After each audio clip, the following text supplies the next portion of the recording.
Bio set 1 का question है कि समजात अंग की परिभाषा उदाहरण के साथ में। अलग अलग जंतुओं में ऐसे अंग जो रचना एवं उत्पत्ति की दृष्टि से समान हो किंतु कार्य अलग अलग हो, ऐसे अंग को समजात अंग कहते हैं। जैसे मेढक, पक्षी और मनुष्य के अग्रपाद, यानी आगे वाला ये हाथ है ना, मनुष्य का ये हाथ और मेढक का आगे वाला पैर और पक्षी का पंख रचना और उत्पत्ति की दृष्टि से समान है ना, यानी सिर के नीचे है, देखने में समान लगता है, लेकिन इनका काम अलग अलग है। मेढक के अग्रपाद का काम है चलना, चलता है ना, पक्षी का उड़ना और मनुष्य का कोई काम करना है ना। तो रचना और उत्पत्ति की दृष्टि से समान होते हुए भी इनके कार्य अलग अलग हैं, ऐसे अंग को समजात अंग कहते हैं। ठीक है। इसके बाद है कि परागण किसे कहते हैं। तो किसी भी ना फूल में, मान लेते हैं यह क्या है, फूल है ना, इनमें तंतु होता है कई, है ना, होता है ना।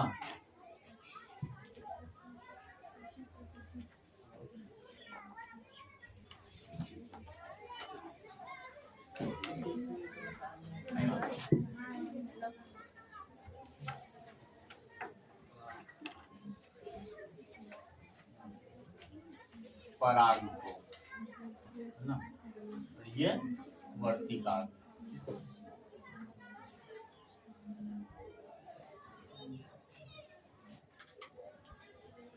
किसी भी पुष्प में पराग कोश से परागकण निकलकर वर्तिकाग्र तक पहुंचने की क्रिया को परागण कहते हैं, है ना। तो परागण दो प्रकार का होता है, स्वपरागण और परपरागण।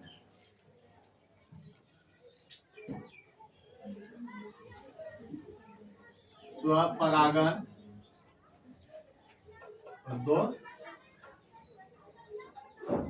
परपरागण।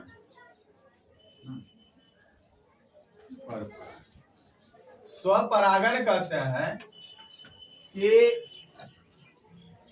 उसी पुष्प से या उसी पुष्प के पराग कोश से परागकण निकलकर उसी पुष्प के वर्तिकाग्र तक ना पहुंचने की क्रिया, या फिर उसी पौधे पर दूसरे पुष्प के वर्तिकाग्र तक पहुंचने की क्रिया को स्वपरागण कहते हैं।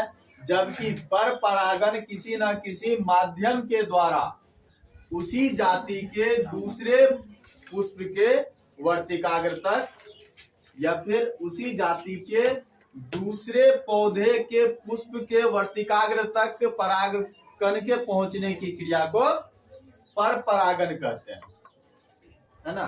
मान लेते हैं एक पौधा यहाँ है, या आंवला का ही पौधा है और दूसरा आंवला का पौधा यहाँ है, तो इस पर लगने वाले फूल के परागकोश जो होंगे इसके फूल के वर्तिकाग्र तक पहुंचने की क्रिया परपरागण कहलाता है। परपरागण किसी न किसी माध्यम से होता है ना, कीट पतंग के माध्यम से, वायु के माध्यम से, जल के माध्यम से। तो स्वपरागण जो खुद ब खुद परागित होता है उसको स्वपरागण कहते हैं, लेकिन परपरागण जो है यह कई प्रकार के होते हैं। कैसे?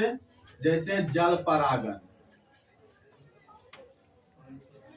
जल परागण, तो जो परागकण जल के माध्यम से दूसरे फूल के वर्तिकाग्र तक पहुंचता है उसको जल परागण कहते हैं। यह अधिकांश जलीय पौधों में होता है ना, जैसे जलकुंभी वगैरह में। इसके बाद वायु परागन। वायु परागन, वायु के माध्यम से परागकण उड़ करके दूसरे उसी जाति के दूसरे पौधों के फूल के वर्तिकाग्र तक पहुंचता है वायु के माध्यम से। तो ऐसे परागन को वायु परागन कहते हैं।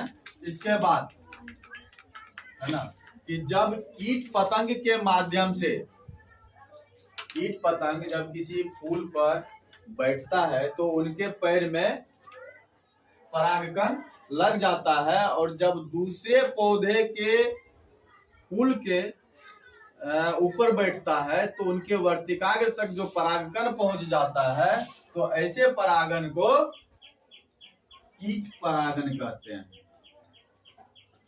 है ना। कीट परागन, है ना। तो पर परागन कई प्रकार के होते हैं, जैसे जल परागन, वायु परागन और कीट परागन। लेकिन स्वपरागन या खुद उसी फूल के वर्तिकाग्र तक परागकण के पहुंचने की क्रिया स्वपरागन, या फिर उसी जाति के या उसी पौधे के दूसरे फूल के वर्तिकाग्र तक पहुंचने की क्रिया स्वपरागन कहलाता है। कोई दिक्कत? चलो।